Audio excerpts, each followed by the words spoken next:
Rain lashed against the windows. Wind howled. Inside her cozy living room, Sarah read a book. A warm cup of tea warming her hands. It was the perfect stormy night. A tap, tap, tap on the window startled her. She looked up, heart thumping. Must be a branch, she thought, settling back into her armchair. The tapping came again, more insistent this time. Sarah peered through the rain-streaked glass, but saw nothing. Just the oak tree swaying in the wind. She took another sip of tea, trying to ignore the unnerving rhythm tapping against the glass. It's just the wind, she told herself. It has to be.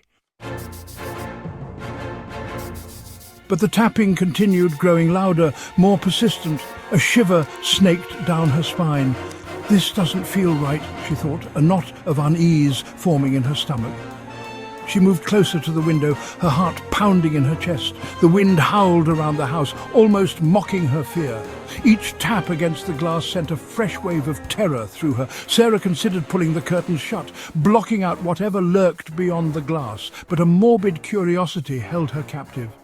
She had to see, had to know what was out there. The tapping stopped abruptly. Silence descended, thick and heavy. For a moment, all Sarah could hear was the frantic beating of her own heart. Then a voice, barely audible at first, whispered through the howling wind. "Let me in," it hissed. The voice was soft, feminine, chillingly familiar.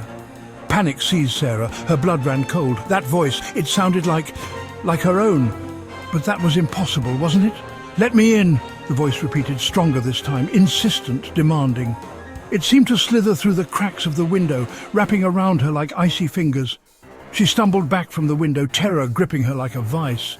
Her mind raced, searching for a rational explanation, but fear had paralyzed her thoughts. Suddenly the clouds parted, bathing the world outside in an eerie silver moonlight. And that's when she saw her. A figure stood on the other side of the window, its features illuminated by the moon. It was Sarah, or rather, a twisted reflection of herself. Same long dark hair, same piercing blue eyes, but the figure's lips were stretched into a wide, unnatural grin, a grotesque mockery of Sarah's own. And those eyes, once filled with warmth, now burned with a cold, malevolent light. Sarah stared back at her doppelganger, her breath caught in her throat.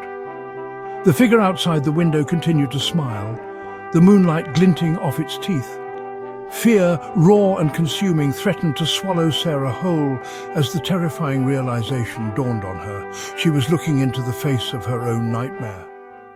And it was closer than she thought.